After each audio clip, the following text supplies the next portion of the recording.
Aujourd'hui dans Explique-moi, parlons des unités de mesure. En nautisme et donc pour le Vendée Globe, les unités de mesure de la distance et de la vitesse sont différentes par rapport à la terre ferme. Les marins n'utilisent donc pas les kilomètres ni le kilomètre par heure, mais le mille pour la distance et le nœud pour la vitesse. Un mille équivaut ainsi à 1,852 km et inversement, 1 km équivaut à 0,54 milles.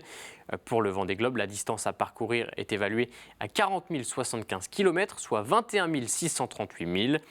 Pour la vitesse, un nœud est égal à 1,852 km/h. A l'inverse, 1 km par heure est égal à 0,54 nœuds. Mais d'où viennent ces unités de mesure et pourquoi les utilise-t-on en nautisme?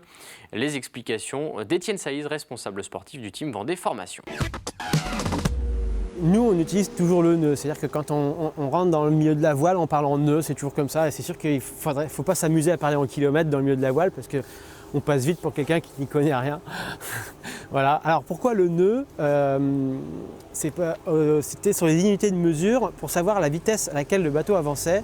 On mettait plusieurs nœuds à la suite et on jetait la corde dans l'eau et en fonction du nombre de nœuds qu'on faisait au temps, eh ben, on était capable d'estimer la vitesse. C'est comme ça que vient le mot nœud en fait.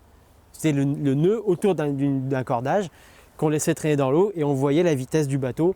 On comptait le nombre de nœuds qu'on faisait dans un laps de temps. Pour prendre l'exemple d'Armel Lecléache, dernier vainqueur du Vendée Globe sur Banque Populaire et recordman de l'épreuve en 74 jours et 3 heures, le skipper a parcouru 27 455 milles sur l'eau à la vitesse moyenne de 15,43 nœuds, soit 28,6 km par heure de moyenne. C'est la fin de cet épisode, on se retrouve très bientôt.